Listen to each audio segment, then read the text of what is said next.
जिसके आधार पर हमने 16 नवंबर को पटना में किसान प्रतिनिधियों एवं अधिवक्ता, वरिष्ठ अधिवक्ता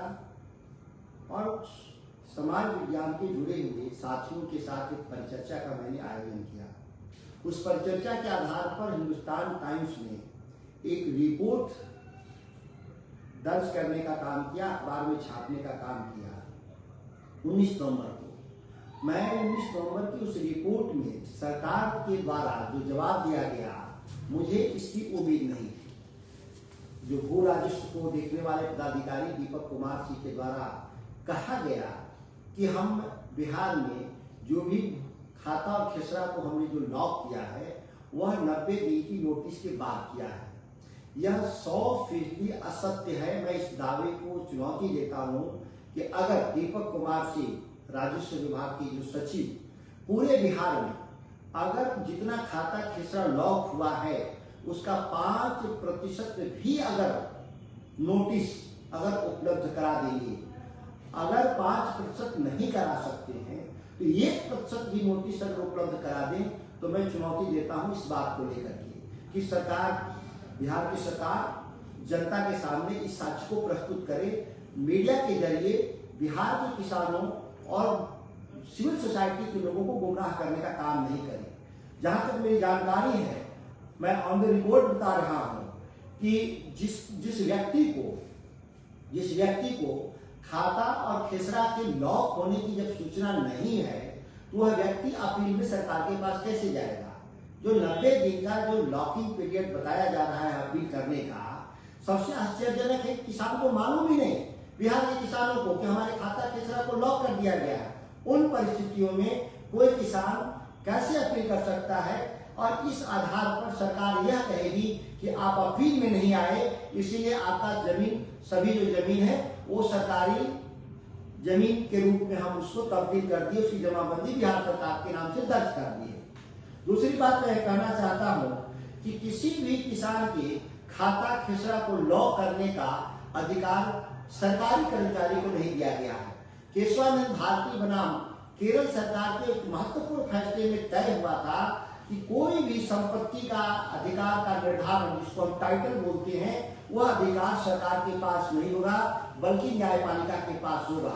आखिर बिहार की सरकार ने बिहार के 20-25 लाख एकड़ जमीन लाखों किसानों को किस सुनवाई के जरिए, किस न्यायपालिका के किस वाद संख्या के जरिए ऐसे किसानों का खाता खेसरा लॉक करने का काम किया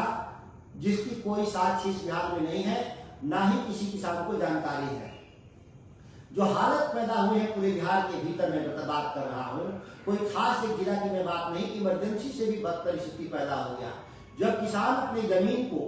जाकर के कहीं मॉर्गेज करने के लिए या बेटे बेटी की शादी के लिए या इलाज के लिए जब जमीन बेचने जा रहा है तो वहां पर रजिस्ट्री ऑफिस में उस खाता खेसरा को लॉक दिखाया जा रहा है गैरकानूनी तरीके से, बिना नोटिस, और वो घबराहट में ये नहीं समझ पा रहा है किसान कि हमको अपील में कहाँ जाना चाहिए। सबसे महत्वपूर्ण बात यह है कि अपील अगर सरकारी अधिकारी के पास करना हो तो वहां सुनवाई कैसे हो सकती है। एक लोकतंत्र में, या हम मानते हैं कि न्यायिक प्रणाली में विधायिका, कार्यपालिका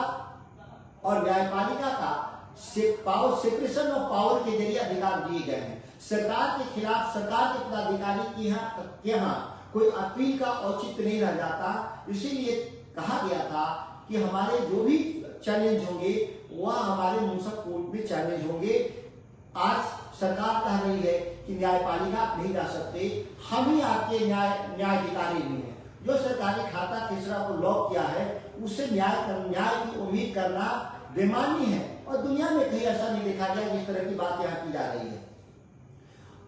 आखिर क्यों जमीन को खाता खेसरा के तौर पे लॉक करने की बात चल रही है? एक महत्वपूर्ण सवाल हम लोग के सामने है। सबसे महत्वपूर्ण सवाल है कि बिहार की सरकार, नीतीश कुमार सबसे बड़ा भूमाफिया बनना चाहते हैं, जो इस बिहार के कमजोर लोगों के, गरीब लोगों के, किसानों की 20-25 लाख एकड़ जमीन जब्त कर करके एक लैंड बैंक बनाना चाहते हैं और देश के जो धन्ना सेठ और कारोबारी हैं उनको पौड़ियों के दाम तो छोड़िए मुफ्त में देने का षड्यंत्र इन लोगों ने रचा है, जिसकी हम लोग खुलासा करने के लिए हम लोगों ने उस सम्मेलन को करने का काम किया था। मैं मानता हूं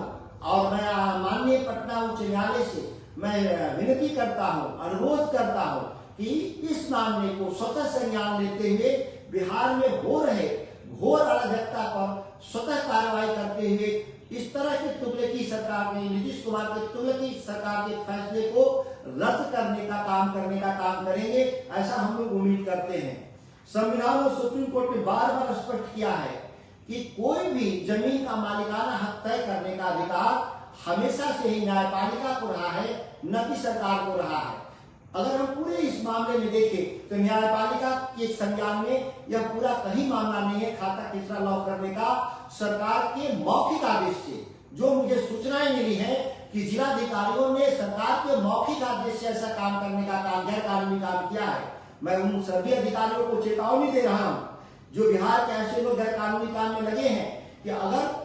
आपके पास लिखित आदेश नहीं है नीतीश कुमार के द्वारा तो आप इस तरह के गैर कानूनी काम में लगेंगे तो आप भी दंडित होंगे और आपकी सरकारी नौकरियां चली जाएंगी। इस बात का मैं आपको विश्वास दिलाता हूं और हम पूरे राज्य भर में किसानों के साथ हम लोग यात्रा करेंगे और सरकार के